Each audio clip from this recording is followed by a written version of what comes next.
If you've been recently introduced to or have heard of the term IUL and are wondering, what is this thing? Today we're going to break that down very simply, but thoroughly so you have the foundational information you need to make informed decisions. IUL stands for Indexed Universal Life, so it's a type of life insurance. Now with term insurance, for example, you pay premiums, you get a death benefit. With this, you pay premiums, a portion goes towards the death benefit, a portion goes towards your cash value account. That cash value account is then linked to an index. Its value changes based on the performance of the index. In most scenarios, you'll have a simple floor and a cap. So for example, you're linked to an index with a 0% floor and a 10% cap. If that index does say 5%, you will get 5% because it's in between your floor and cap. Now if it goes above the cap, you just get the cap. So if the index did 20, you'll get 10. Same thing if it goes below the floor, you'll get the floor. So if it loses 10%, 20%, 40%, you would just get 0%. How is that possible? Good question. What the insurance company is doing is they're buying options. A lot of people know with options, typically what you're doing is you're putting a portion of money into an option. If it expires, worst case, you lose the money you put in, or best case, it performs up to a certain amount. That's where your floors and caps come from. You might be wondering, okay, but where are they getting the money to put in the options? I thought you said my money's not in the market. Wise observation. Kind of like a high yield savings account, for example, where a bank says, hey, if you leave your money in our savings account, we'll credit you X% throughout the year. The insurance company is doing a similar thing. They have what's called a general account portfolio. Let's say you have $1 million in cash value and they say, we're gonna credit you 4% a year. So they give you that $40,000 additional. What they're doing is they're buying options with that $40,000.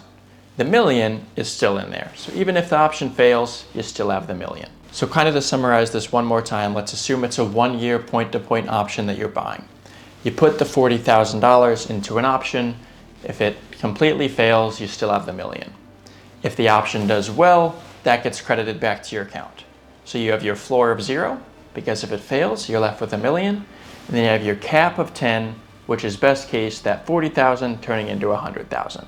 And if it does that, they credit the 100,000 to your account and it rinses and repeats. Now that is if it's a 1-year point-to-point.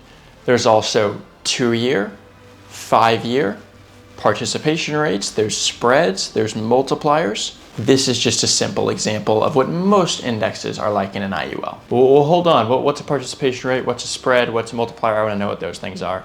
Sure. So our participation rate, let's say it's 150% and the index did 10%.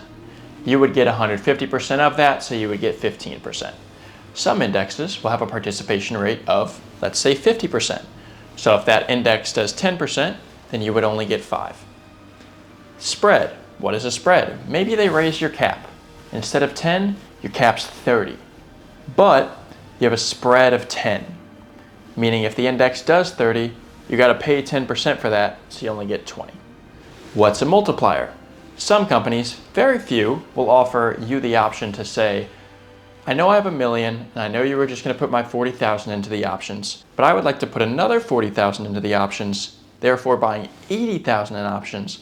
So worst case, I would be down to 960. I can still lose, but at least I'm capping myself at that small loss, as opposed to having the market volatility in the market. So if that were to happen and you put the 80,000 in the options, well, maybe you get a little bit more money if the market does well. But those are pretty rare.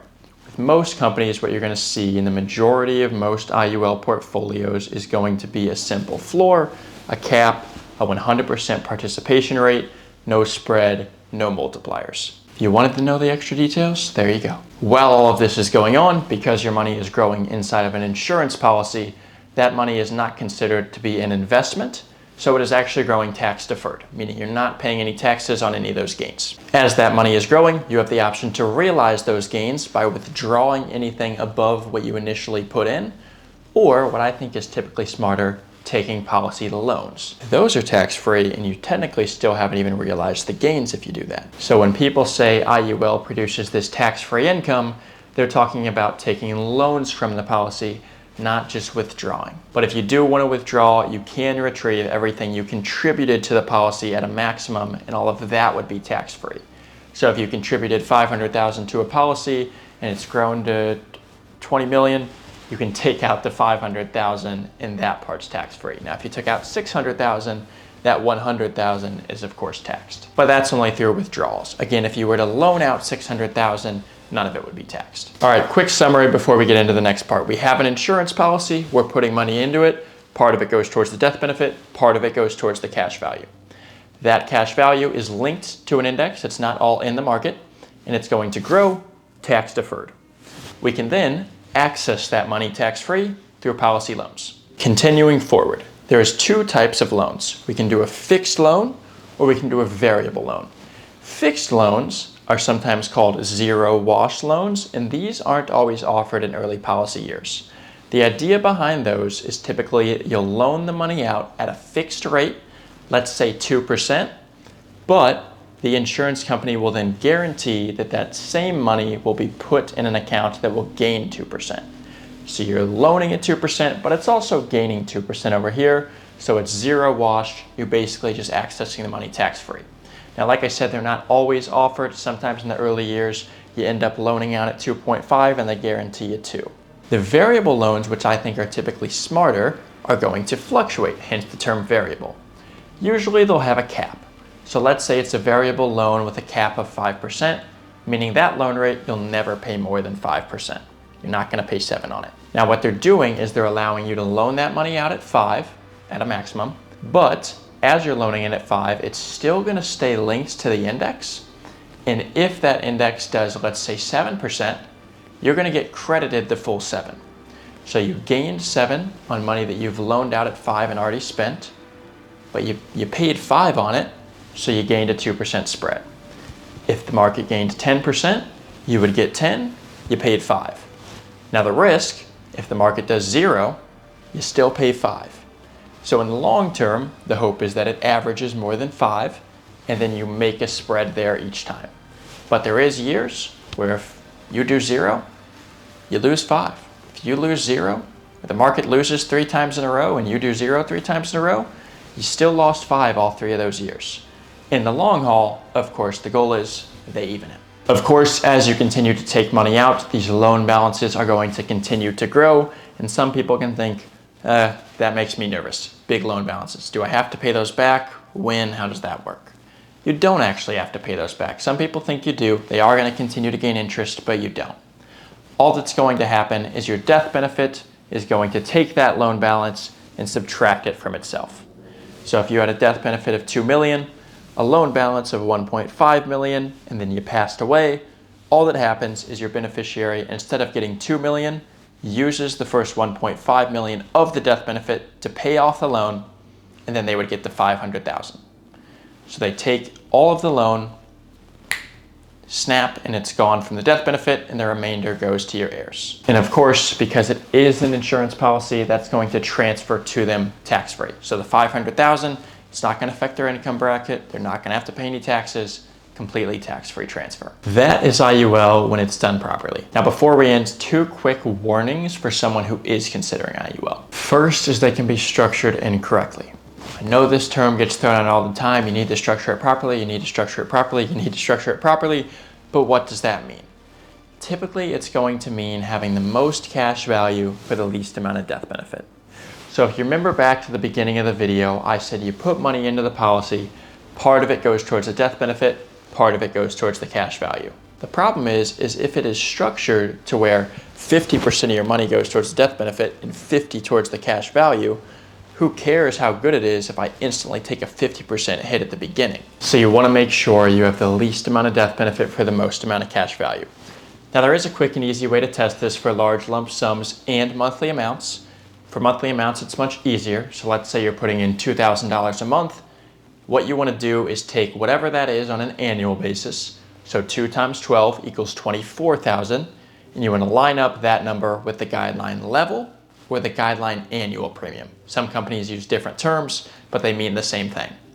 So if you're putting in 24,000 a year and your guideline level premium is 30,000, well, you're not putting in enough, and that needs to be structured to where that is 24,000. It shouldn't be 30. It needs to be however much you're putting in on an annual basis. Now, second is for lump sums. So let's say you're moving over $1 million. you need to make sure your guideline single premium is equal to how much you're putting in. So if you're moving over $1 million, the guideline single premium is $1 million. The other thing with lump sums though is however much you're putting in a year, that needs to be the 7-pay or TAMRA premium. So let's say you're moving over $1 million, but you can only move over $200,000 a year. Your TAMRA or 7-pay premium needs to be $200,000. So if you're only putting in $100,000 a year for 10 years to get to the million, you can still do that. It'll actually still perform well, but you're not putting it in the most efficient way. Now second, this one's kind of obscure. A lot of people don't necessarily talk about this one frequently, but that is the insurance company you're going with.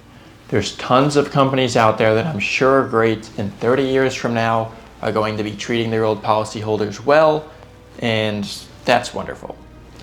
But there's only a couple insurance companies who have actually done this and have a track record of doing it that would make it much more likely that they're going to do that as opposed to one that hasn't. People can make arguments all day for the integrity of a company and who's in management, and for those reasons they're probably going to do this, but there's only a few who have actually done it in the past, and it's important to go with those ones. Another thing, some people will disagree with me on this, but I always think it's important to go with a mutually held company as opposed to a stock held company. The mutually held companies have incentive to treat their old policyholders well. So some companies, unfortunately, will get you in by saying, hey, look, we have 15% caps on the S&P 500. And you get in, and over time, they actually lower your cap rates, and they open new policies to attract new customers. They lower their cap rates, open new ones, and it continues over and over again. Now, ones that are mutually held, ones that treat older policyholders well, they might lower the cap rates, but they might add in a new index with a higher cap rate. And then that one might lower, and they'll add in a new one. So they want to make sure that you're with a company who has a record of doing this so that you're not 30 years down the road, everything was good and still is, but your cap rate is 7% and you're never able to even get 8. That's all. That's a simple explanation of IUL and a couple warnings to look out for if you are looking into something like this. If you're wondering, okay, now I kind of understand what IUL is, but why should I go with it over a 401k, an IRA, a mutual fund, real estate, whatever it might be? That is exactly what we're going to go over in our next video. If it's already out, I will put it right here. You can click on it. If not, subscribe so you can see it, and I will see you there.